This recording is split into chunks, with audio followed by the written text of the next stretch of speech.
ખરાબ અક્ષરે અધૂરી કેળવણીની નિશાની છે. ગાંધીજીના આ વિધાનને મહેસાણાની વિઠોડા પ્રાથમિક શાળાએ સાર્થક કરી બતાવ્યું છે.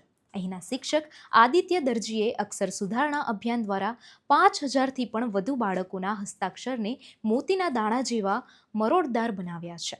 આ માત્ર લેખન સુધારવાનો પ્રયાસ નથી, પરંતુ સરકારી શાળાના બાળકોનો આત્મવિશ્વાસને નવી ઊંચાઈ આપવાનો એક ભગીરથ યજ્ઞ છે. ચાલો જોઈએ કેવી રીતે બદલાયા આ અક્ષરો. મહેસાણાની પીએમ શ્રી કેવી શાહ શાળા આજે સુંદર અક્ષરોની મિસાલ બની છે. વર્ષ 2010થી કાર્યરત આ પ્રોજેક્ટ દ્વારા હજારો વિદ્યાર્થીઓ કમ્પ્યુટરના ફોન્ટ જેવા સુઘડ અક્ષર લખતા થયા છે.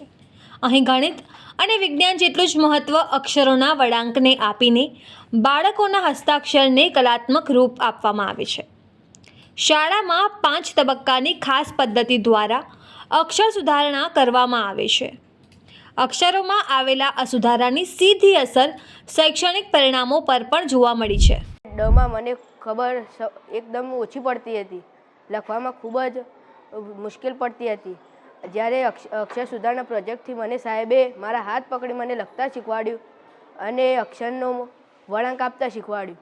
આજે મને મારા જ અક્ષર જોઈને ખૂબ જ ગર્વ થાય છે કે આદિત્યભાઈ સાહેબના કારણે મારા અક્ષર આજે સુધર્યા છે. મારા અક્ષર પહેલાં નાના મોટા અક્ષરો વચ્ચે જગ્યા છોડવી, શબ્દ વચ્ચે જગ્યા છોડવી બહુ ખરાબ હતા. હવે મારા અક્ષરમાં ઘણો ફેરફાર આવ્યો છે.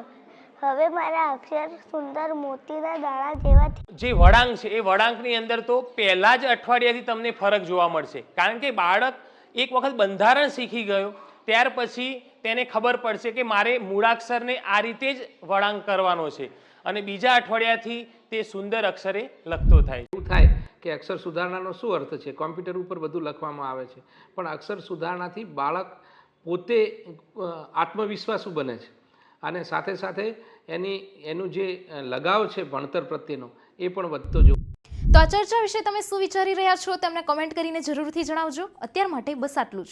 સમાચારની વધુ માહિતી માટે તમે અમારી વેબસાઇટ www.gujaratplus.in પર પણ જઈ શકો છો.